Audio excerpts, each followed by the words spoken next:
Lain atuhil vai cha gen teo thu ahilin anadam lo adam sana chi kai to minai wang bai pe su simalai me tu pung som ni ka in pa penen jesu lu hang ni akitom binahi ipizia jesu lu hang akitom aidem aje chu chi pathian ki ho na tem pol hi ading pangin anakimang tapu ni Hiji ho ini kumsom lilang suduna anakisa ho in asau dan fitsom ku pahin adet dan fitsom ku pahin tingle asan lami fitsom ni lama ahi mun ting chung nunga min chu kim punaton ahin chu tingle hung sa uma kisi ho in ahi ibola jesu na lunghang ham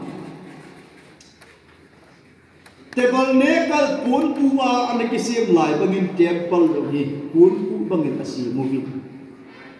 dan khatna asumnu pen dan hitim pudan akitin tim punato na akitin dan ni na chu judate pasal ho dan akiti judate numei la chapam asim lo je wa adan sumlanga long numei pathin howa na lu sa li lo dan ni nahi juda pasal ho pathin aho naw tan akiti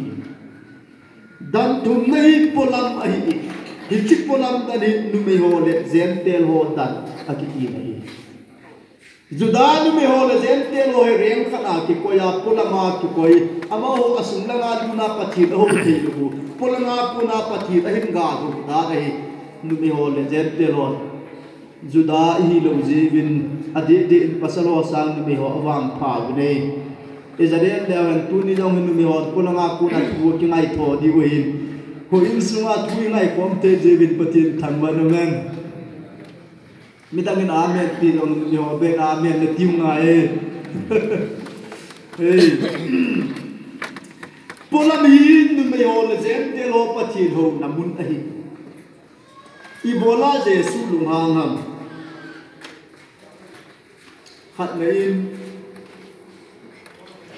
Hijik pulang hi zentel ho le numi ho pathin ho na dinga api wahi ai wangin zentel ho le numi ho in pathin ho thei ta pu bi lahi ibola zentel ho le numi ho in pathin ho thei lu ham ti le hiji kai lang Jerusalem temple kong kai lang hi thil zo na abang dai le te ka nei bazar ham ku che le chin Thilzo ho le achaho aman kinel je ahusan hu kizalu wahi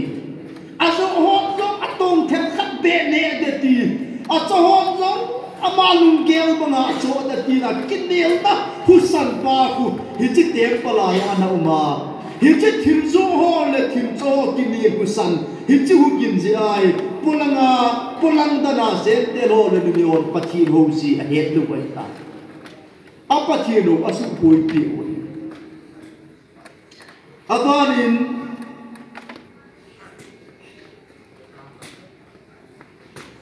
pathian ki ho na dinga hichi juda ni ho lam kai ho jesun pha asa alo ti pamiti le thil ki zo le sum kilen tu jesun di asapu chutieng le zetel ni ho in pulanga puna kelmui ahim kai chu Jerusalem temple ki hai na din ala pi pu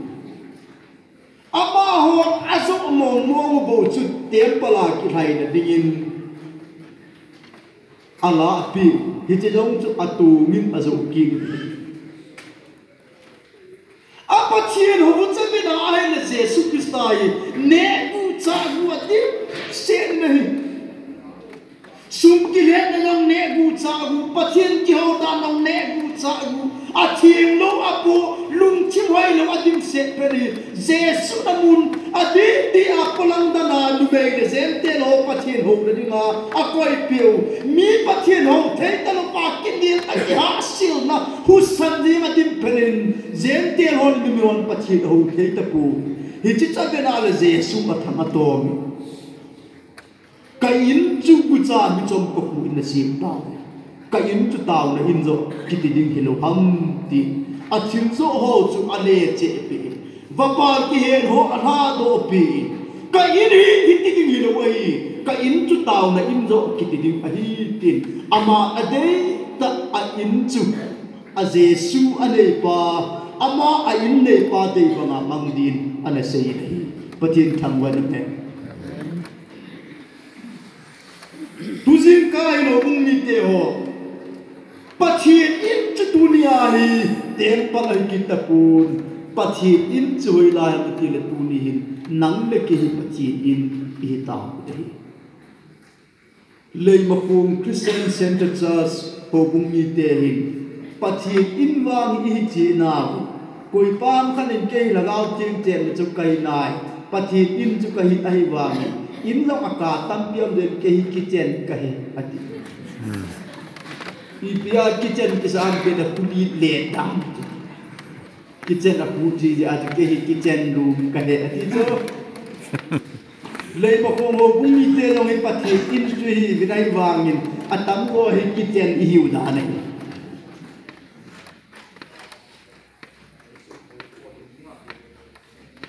Polin ke on Krista gim nam tui chu kapole leve ati lei ma khong ho kum mi ten ke on Krista gim nam kapole leve login ke ho pathian cha ten khai ni nam kapole leve iti diu da le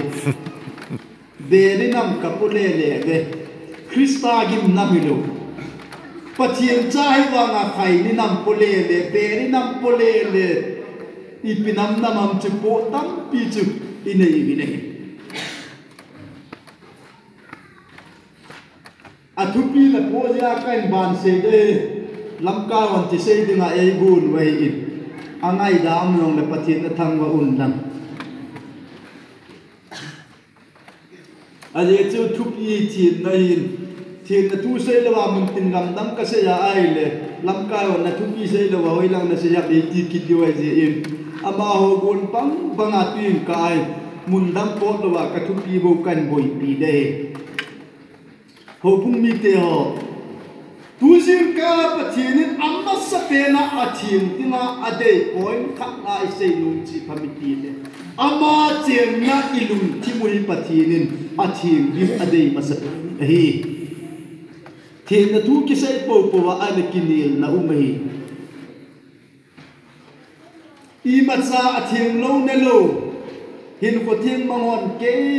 I matsa kan pu atil ane ho in ken be ri ka che tuen kalung thing he chi pa khuni ma cha ne lo wang alung thim thing poi tin alung thim thing a poi loi akam lang thing a poi loi alung thim thing lo le akam thing lo pa zero le zero ki bangai ki bang che dei ye chu tu jing kai apasa pe na pathinin adei pen ta wang ai le ama chen na a in hi pathinin athin be dei ma sa hi lung thim ama hi pathian lung thima che mai ji in hi chi lung thim pathian thi se aung ding ade hi tunin lei ma khom ho bunga hungin ka tin na komandum na zu thing set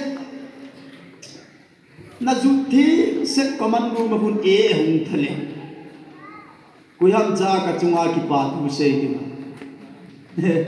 kai ki pa me tuin ka nang ka komandum ai nam kha na ti lil dei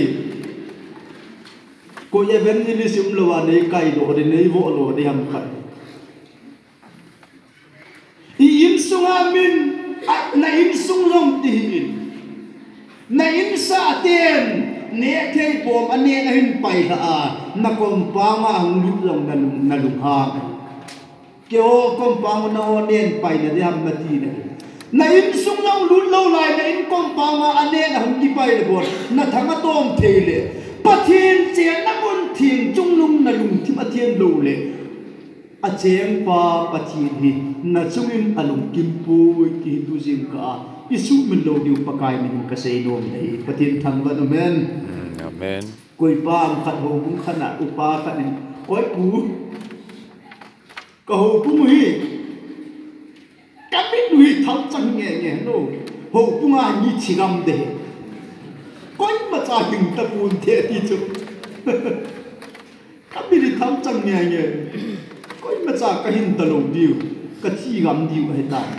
tuyên cái eo hồ bung à rồi hồ bung số này năm mu đà xì thì đi hết tuyên cái hồ bung vài mi ra thì đã bao nhiêu cái kêu mà chỉ là cái pan mấy cái mu đà rồi